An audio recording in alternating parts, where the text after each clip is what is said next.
Good morning. Welcome to Books at the Bottom of the Stairs. My name's Lorene. It's a beautiful not autumn, beautiful summer day in Halifax. And we have, for those of you who are watching the orchid, we're up to 7 blooms and 1 fell off. So we were at 8. And I don't think there were any more buds coming. That's just amazing. And you know, there isn't even any plant food in there. It's clear water. I don't know why it likes it. So the orchid dominates. I have 2 books today that I'm going to talk about, and I don't have any kind of planning. It's going to be entirely just off the cuff. So who knows how long this is going to be. I'm just going to go with the flow. So to begin with, which is what I usually end with, is what I'm reading next. And I'm on to The Dark is Rising by Susan Cooper, which is book 2 in the Dark is Rising sequence. And in this case, we've got Will Stanton discovers that he has a special gift. He's the last of the old ones, and immortals dedicated to keeping the world from domination by the forces of evil. At once, he is plunged into a quest for the 6 magical signs that will one day aid the old ones in the final battle between dark and light. And for the 12 days of Christmas, while the dark is rising, life for Will is full of wonder, terror, and delight.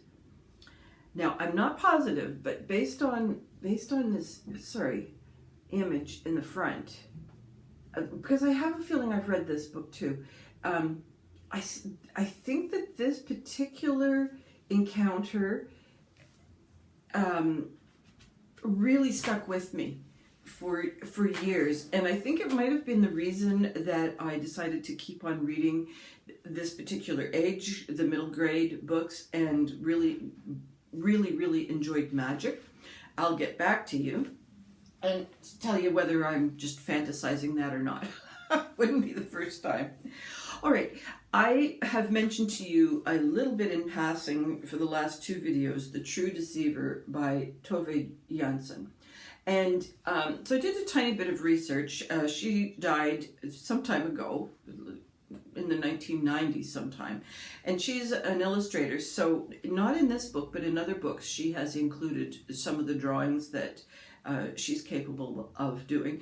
She wrote the Moomin stories, and I've seen those little characters go past, but I've never read anything. I think I've seen them on t-shirts maybe, or I've seen them around, but I have not embraced it in any kind of a way. But I have read her one of her other adult books, which was the summer book, which is I really enjoyed. This book is quite different. We have got Katrina, who has a younger brother, Mats, and they're about 10 years apart, and she has been looking after him for most of his life. He's about 15, I think, very quiet guy, more of an observer than a participator. He helps out with 3 or 4 brothers who own a shipbuilding yard, and he does chores for them, and he just kind of helps out around the community. If he sees a fence post that's leaning, he'll help to tip it up. He doesn't get asked and he doesn't get paid. And for some reason, the other villagers have decided that he's a bit of a half-wit and treat him accordingly. But there's nothing wrong with him. He reads books, and that comes into adventure books, adventure books. And so that comes into play later in the story. Katrina, by having had to be the parent for so long, she's in her mid-20s. She has a real head for numbers. And over the course of time, she ended up doing the bookkeeping for the local shopkeeper. But and people realized that she had a really good head for numbers, and so she would help out with other people's understanding of loans or mortgages or anything that had to do with numbers. She was an assistant to, and so they would go to her for advice. But for some reason, they just don't cotton on to her. Now, I don't know whether it's because she's starting to know some of their private financial stuff, or she has this affect which is just very remote. There's very very little engagement on her part. She doesn't enjoy a little joke, for instance. She's just very straight. And so Mats and Katrina are somewhat on the outside of this community. We have the other main character, which is, I think in some ways she represents Tove Jansson herself. And the other character's name is Anna. I'm going to say Amelin. Amelin is a double A, so that's Amelin. And she is an artist, as she's been drawing bunnies with flowers, and these bunnies with flowers are a huge hit with children's books, and so she's got this whole career based around this. And her parents have deceased, but they still have this huge impact on her. So she's sort of stopped somewhere in her teens in terms of her parents, whatever they said to her when she was younger is what she continues to say, even though she's a full adult. Like me, I don't get a sense of her age, but she may very well be in her 60s. That sort of, she comes off as an elderly lady. So Katrina has got a scheme in her head. She wants to somehow get a boat for her brother. Like a full fishing vessel is what she's after. And she comes up with a scheme that she's going to start to do the housework for Anna Amelin. And that's the plot. How does that work? She gets a hold of Anna's finances, and it's nothing horrible. It's not like she's this horrible, creepy young girl who's preying on older people, but she has got a better sense of finances than Anna ever had. And so she's looking at contracts and going, well, you could be doing better here, and you could be better there. And as a result, she starts to give herself a little bit of a commission. And so over time, she's starting to build a savings account towards this boat purchase. In a way, all that information is almost irrelevant in this book is so much about human nature, and oh my goodness, the nature writing parts of it, where the snow has come down and snow drifts have been described, and the way the trees are behaving in icy weather, the way there's a fjord just outside. This takes place in, I don't know which country it takes place in, probably Sweden. Yes. And so the way the ice is behaving, the way the people are behaving during the winter, there's quite a different flavor to the village in the winter versus in the ice-free months. And it really isn't until the ice leaves the fjord that winter behavior changes. So it's such an incredibly good observation of human nature, and how Katrina, her intentions are very good, but her intentions are somewhat skewed by the deep poverty that she's had and the less than nurturing relationship she's had with other, I guess her parents, because they're out of the picture entirely, and any other adult person that would have been a caregiver. It's just not being a nurturing scenario. So she has got a picture of what mankind is like that is very black and white. And as a result, when she's interconnecting with Anna, who has a totally different, innocent, nature-based interpretation of life, of course the two just don't mesh in any kind of way. But the thing is that Katrina has got the stronger personality. And so we're also watching Anna's sort of awakening, a loss of innocence. We're looking at her trying to figure out how is she going to draw these bunnies with flowers with some of the information she has about fellow mankind. Like, it works when you've got this little bubble world and the words of Mama and Papa from your childhood are the basic authority figures, and now this other person comes in who's got a very authoritative kind of view of the world. Katrina's not bullying her or manipulating her physically or anything like that. It's just that she has opinions that are very difficult to maneuver around. And so this is Anna's journey, and Anna's passion is the ground, and she has been an artist doing drawings of moss and the smaller plant life and insects and so forth. And so she's starting, as the winter is going on, she's losing her connectivity with this passion that she has.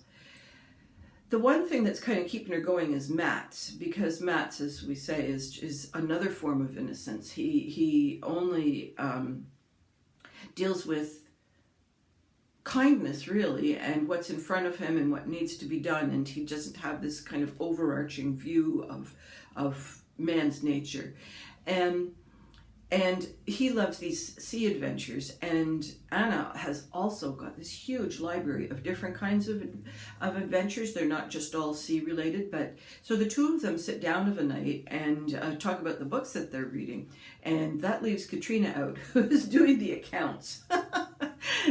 And so you can kind of imagine there's some tension there. These two 15-year-old and possibly 60-year-olds just, jibing about Treasure Island or something like that. And Katrina's figuring out percentages. It's not a good mix. This is a tiny book. It's about 179 pages, but let me see, does it start on the first page? Because it starts on page 5, but there is also by Ali Smith an introduction, which I didn't read because I find those often distort my thinking about the book. There's too much information in there that means that I'm not responding intuitively to what I'm reading. So I went online and I tried to find some reviews about this book, and I came across two, but all they did was go through the plot like I did in the beginning. I think this is a very emotional book. I think that for me anyhow, every page I read, I was searching for words. This is like one of the words, paragraphs right here is about searching for words. And what is she trying to say? That's the question that Anna's asking of herself. Pretty much every page I was reading something that was just a beautiful description of dialogue, or the nature that surrounded them, or the house. The house is very well described too, because it is their environment during this long winter. And so where the rooms are cold or where the windows are shut against the snow, every place is so beautifully described. But also the observations that Katrina brings to Anna, who is not terrifically articulate in her own view of the world. And so this kind of overpowering personality versus this gentle, innocent, really naive personality. And there's just the way the author brings that forward. It's not black and white. You have to look into the language in order to extract all the things that I'm talking about. So it's a real thinking book. It's a real atmospheric book as well, because there's definitely some tension, and the weather creates some kind of weatheric tension. The ice going out creates some tension, and just there's kind of a question along the way: is whose worldview is going to win? But is it a question of winning, or is it a question of creating a sympathetic environment where everybody can mesh together? That's my take on the book. I found it really compelling. It just really rocked for me. And I think for me, this is a book that I'll probably pick up again. Probably, like not in the near future, but I think this is definitely something that you can see yourself with, some nice cup of something and a blanket going in the wintertime when there's a bit of bad weather, and you just go, I'm going to read that again, because that just was so deeply written. So I loved this book. Total 5 out of 5. I am going to see, there's 1 or 2 more adult books that she's written that I will try and get hold of. Her, the book, the summer book, I think I reviewed it last summer, and that's definitely one that I recommend. I don't know, I probably gave it pretty high marks. So yeah, let's see what continues to happen with Tove. The other book I bought last summer when we were on our Lunenburg book buying splurge was A Grandmother Begins, the Story by Michelle Porter. Now, the cover's beautiful. Isn't that a gorgeous buffalo? I looked up Michelle Porter because she has written 2 other things. One is called Scratching River and the other one is Approaching Fire. One of them is a book of poetry and the other one is about her father, Michelle Porter's father. It's a biography of him, and he was a famous fiddler. He's a Métis fiddler. So we were looking it up at Bookmark. I said, "Oh, I'd like to see what else she's written." And this is a debut novel, so she has not written a ton. But we looked it up in one of the books. I think the one about her father was selling in hardcover for $85. And they said, if we order this in, you have to buy it. And I'm like, no. So this was written in 2023. So yeah, she hasn't, given the depth of this book, there's no way she's had a chance to write another one. But she's definitely on my keep an eye out for. I think if I remember the conversation, I think they even said there might be a new book coming out in September. But so maybe it's a lot shorter. This book is so packed. I'm not even really sure that there's a plot. There's a short period of time where 5 generations of women are confronting life or death, and they're all related. I was trying to think about how to describe this last night, and I had this really good thing in my head, and I've completely lost it.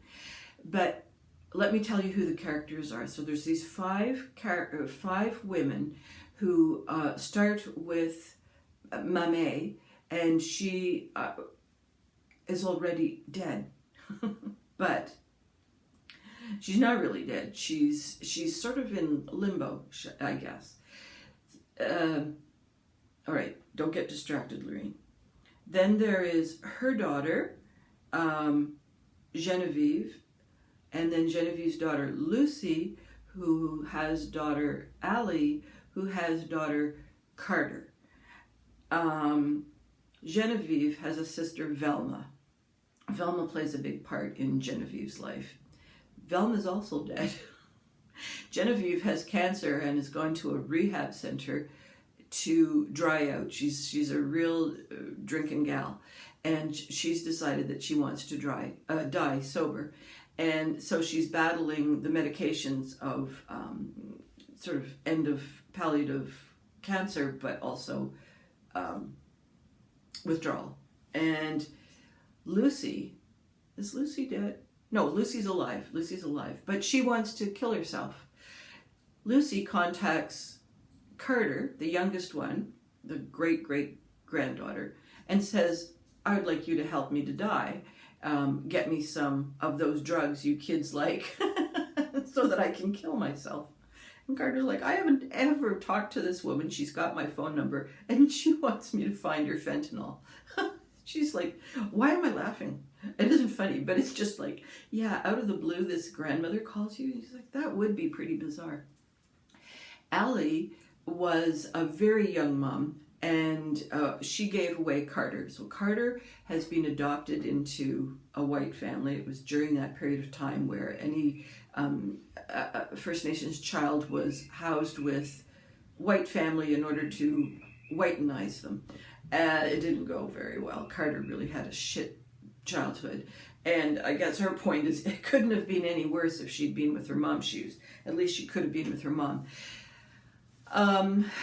But Allie, we don't see too much of. I guess there's so much action happening with the other gals that Allie is just more of a pivot point. And Allie has also got two other daughters who I'm not even sure they get named until one of them gets named at the tail end of the book. But anyways, they're not very... They come in at the very, very, very, very, very end of the book, but I think in a way they probably weren't even very necessary. Carter has had a pregnancy with a husband who she's walked away from. I think she's had a bit of postpartum depression. And she's had a boy, Tucker. Tucker ends up being connected to the buffalo world because at the same time we have got a herd of buffalo. Two herds of buffalo. One is in the afterlife, and they are nameless, but they are roaming the earth, or the part of the earth that buffalo would ordinarily roam. And that's where Mame is. She is with the buffaloes, and she's listening to the stories, and she's gaining her own wisdom that she would not have had given to her by her parents. So that's Mame's journey. All right, so there's another buffalo tribe herd on the ground, and we've got another mother-child, mother-daughter, mother-son scenario where the moms are just abandoning the babies, and the babies are, running after, trying to keep up with the moms, and that's a really fascinating story about the buffalo have quite a different storyline than First Nations people. It's more about the earth. The earth is also a person or a point of view in the book. I think that's it for characters. So in the first few chapters, I had to work a little bit to remember who was connected to who in what order. Probably would have made sense if I'd made just a little bit of a note there for myself. What's the plot? There isn't really a plot. Each individual person has got their own truncated journey. Mame is she's not even really trying to leave the buffalo herd. She knows that sooner or later she's going to have to transition to the full afterlife.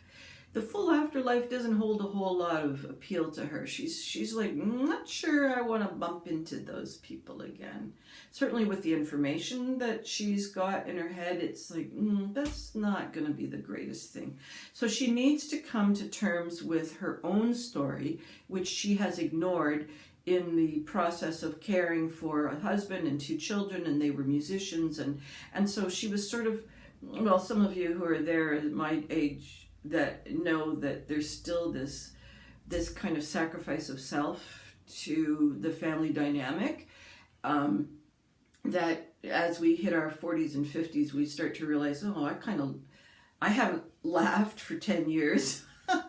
I used to like laughing. What used to make me laugh? So you sort of come back to yourself later in life. Mammy didn't really have that opportunity before she died. So that's kind of her trail.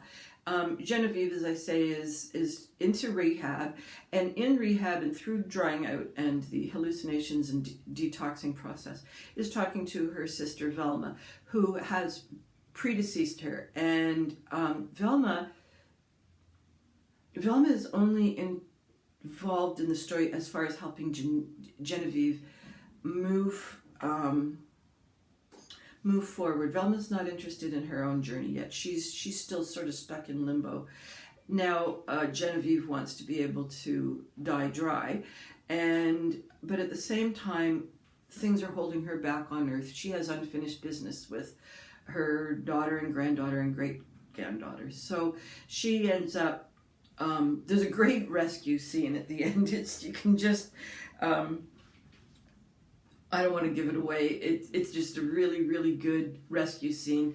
And so all the younger generation is coming to save great-grandma. It's a good thing all these ladies had their babies young, because that's the only way you're going to get 5 generations. I mean, That's just math.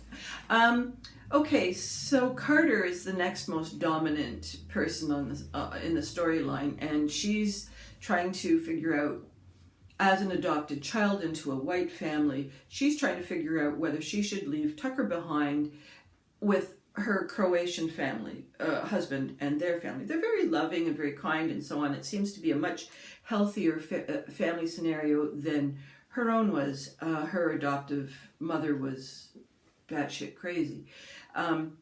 So she's really struggling. Is Tucker better with me, the damaged mother, or is he better with his dad, the depressed Croatian, and his extended family? So she's got a really tough question that she's trying to deal with. Tucker's not a newborn. He's about 3 or 4 years old. And so he's got a personality. He's not this abstract baby that you're giving up in the hospital that has no personality or features or, anything like that. So it's a much tougher decision. No, that's not the right words, but it is a more intricate decision, let's say, or more intimate decision to what to do with Tucker's future. But she's been called on by her by her grandma to help her commit suicide. So leave the baby, kill her grandma. Connect with her mom, her biological mom. Should she? Shouldn't she? If I connect with my biological mom, maybe I can get a few jabs in.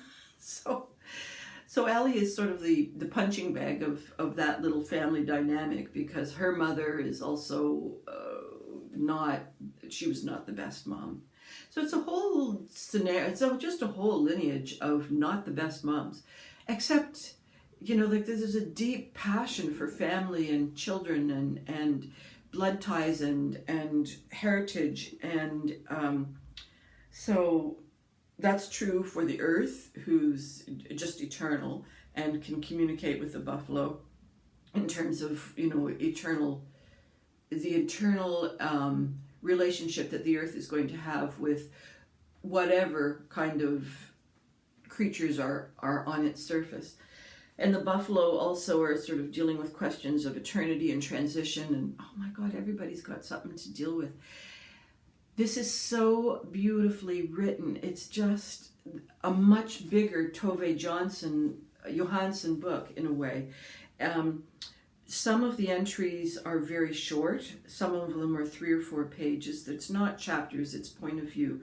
We're shifting continually between the different points of view. It was a little bit difficult initially. I'd say the first 50 pages, it took me a while to get into the method of the book. But every page is so beautifully written, and each person's point of view is so authentically looked at, and each woman is, they are shying away from their internal truths, but they keep, it's sort of like the moth and the flame in a sense, is that they keep coming back to it. They know they got a deal. And but the author has got again, like so many other really good authors, really knows how to bring in the scenery and the atmosphere and the smells, and we get all of the senses with Michelle's writing. Everything's involved at some point. Your sense of touch, or feeling cold, or the scent of the grass, or the scent of the rain, and so we're continually being involved in the book through our own senses. We're also continually being involved in because there isn't exactly a through line plot beyond reconnection. If you're really keen on Genevieve's point of view, you got to keep reading till you're going to get back to another Genevieve interval. Again, this is a book where I just felt like I was thinking on every page. I was really observing the writing, and I was really observing the people. I think this is another book where I will probably come back to it in a couple of years and will learn something different.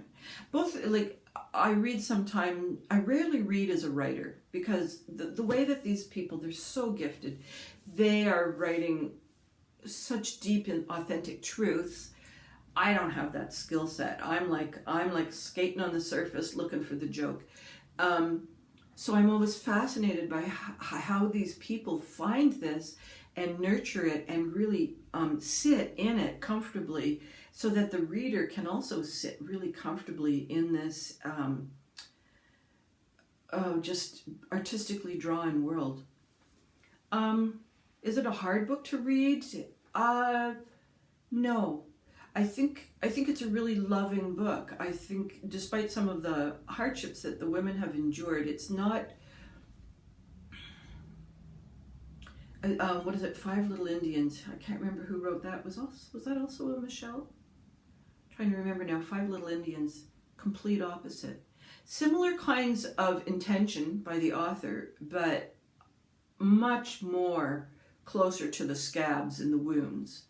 And this is not. So that would really make an interesting book club combination, you know?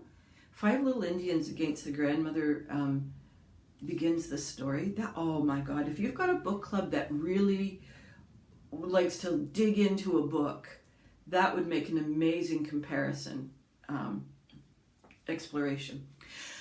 I give this 5 out of 5. I think it's a book that it's going to sit with me for a while.